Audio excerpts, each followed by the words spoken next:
Dude, where's my platform? So this is my Chief Creative Officer, Nick Law, talking about platforms. The current model is that a campaign will get a message out there and then it'll die. Get another message out there, then it'll die. And you're not really building on anything.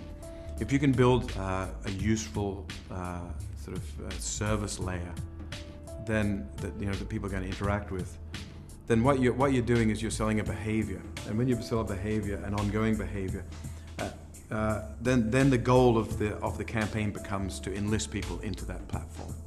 Today, all brand platforms center around digital. They could contain any combination of a marketing channel, an R&D lab with co-creation and crowdsourcing, a place for apps and services to build on, and a place for consumers to talk to each other and to the brand. You guys are all probably very well aware of this, and you're living this every day in any ways that you interact with media. But this is a new concept for people to be, basically communicating with their peers in the domain of a brand. Yeah, that's right. Advertising stinks. And what I mean by that is that people can smell what it is now, and it's suspect in almost every form when you see it. The old way of doing advertising doesn't really work in the primary ways that we consume content anymore. People don't want to be interrupted anymore. We're all busy trying to do stuff. If you think about the Nike Pluses of the world and the like, it might not be immediately obvious, but I can assure you it is to the client, that there is a branded behavior, there's an ownable behavior that people are now exhibiting that only that application or platform or brand, for that matter, can offer. So really all we're talking about is that big ideas can now come from the tactical space. You really do have to be curious about everything. I've got technology, media, culture, and your audience's habits, but if you're scared or bored by technology, which is obviously one of the new things for people in our shoes having to learn about, then you're not going to make it.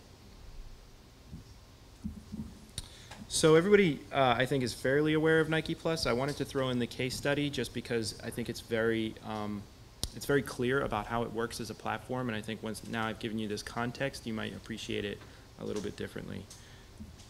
Today, people of all ages, of every shape, size, and ability, are now Nike Plus runners. Nike Plus is reinventing running as a fun, social, digitally enhanced sport. It has reestablished Nike's dominance in the category as countless runners new to the brand have discovered the superior performance of Nike running shoes. And former loyalists all over the world are now reconnecting with the brand. At the same time, Nike Plus is revolutionizing marketing.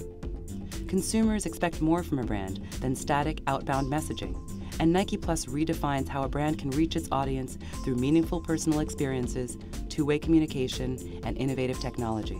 In the future, the Nike Plus platform will continue to evolve and adapt to athletes' needs, and set the standard for how all brands will eventually live in a digital world. And as the Nike Plus community grows, the best is yet to come. What's the insight there that really started that? That was that runners fetishize their data. And so the behavior that came out of that was that you listen to how you run. It's very simple. And that's where all these things come from. And with a branded behavior, people become your ads. You don't need to advertise to them.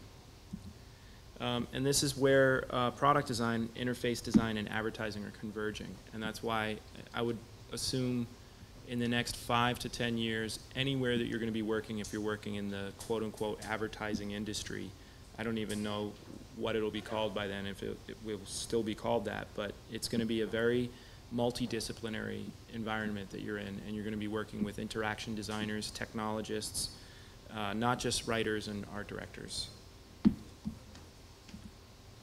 Of course, you're wondering how do campaigns fit into this. So we ran a campaign called The Human Race last year. On August 31st, 2008, history was made when Nike hosted the world's largest running event, the Nike Plus Human Race. When it was all over, the numbers were unprecedented. 800,000 people ran in 142 different countries, running 2.5 million miles and competing in 280,000 new Nike Plus challenges. But perhaps more importantly, millions of dollars were raised for 3 global charity partners. And it couldn't have happened without putting a sensor in a shoe and pairing it with the world's largest online running club. Nokia Vine is another example of a platform. This is one that RGA created as well, and we're quite proud of it. Nokia came to us and they said, you know, we have these unbelievable phones, and we need to sort of, you know, we need to show what they can do. And but we don't want to just show in some print ads and some spots like some cool features about some phones and then have people have to figure them out. So how are we going to, and we also have a thriving community. So how are we going to keep this community engaged and start, you know, talking to each other and sharing things? Nokia Vine is a breakthrough mobile application that records photos and videos, songs, text, voice, and bookmarks onto a multimedia map of your life. Nokia Vine makes it easier than ever to preserve your experiences. And while users are recording their lives, they are creating and sharing the Nokia brand. Using Nokia Vine, we all grow together. So, like I said, the insight was our devices are critical to our lives now, especially to Nokia users. And the behavior is you record and share your journeys with your Nokia. Ballers Network is a lesser-known case study by RGA. It's from Nike basketball. And basically, they wanted to allow for their users to, ever since Nike Plus came out, Nike's been trying to figure out what, you know, what are they going to do for the other categories that keeps people as engaged. So for basketball, we came up with this. The more you play, the more your profile page becomes a recruiting tool. Every player's wins and losses are logged there, as well as their photos, awards, and the comments other players made about their game. With Ballers Network, Nike has created the first ever basketball application in Facebook that connects with mobile phones. So when coaches are looking for new talent to fill out their squad, they can search the profiles in their area and find the best baller for the job. And it's helping coaches and organizers manage their school, city, and college intramural teams and leagues. It's redefining the way a brand communicates with its audience and is uniting the world around one game and one love. Who got next? So yeah, so the insight is ballers want to plan with their own games. Behavior, playing games on Facebook. You know, back in the day when Nike ID first launched, all of the ads were metaphorical and nobody knew what the hell it was yet.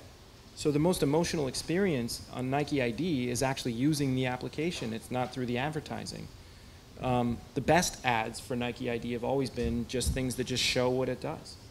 Same thing goes for when Facebook launched their app on the iPhone. You know, it was like, it was fun to just see that you could just do this thing. It was a demo. It was a product demo, and that was dramatic for people. So, you might be saying, dude, that Nike stuff was cool, but geez, you're bumming us out. I just want to do illustrations for Axe body spray. Why do I have to know about all this platform stuff? Because we're in a recession, and newspapers are folding, TV audiences are shrinking, Detroit is effed. And so on and so on. I mean, you know, you've read the news or watched it or whatever, and brands need us to make them relevant to people's lives again. Agencies are failing them. We're now at the forefront of where technology, media, and culture meet. And when I say we're, I'm talking about creatives. I'll end with this. There is nothing especially orderly about media's new world order. At the moment, it is a collection of technologies and ideas and vacant lot bandwidth, a digital playground for visionaries and nerds. That's Bob Garfield again. I really suggest you guys read some Bob Garfield if you're interested in media and where it's going. That's from 2005. Thanks.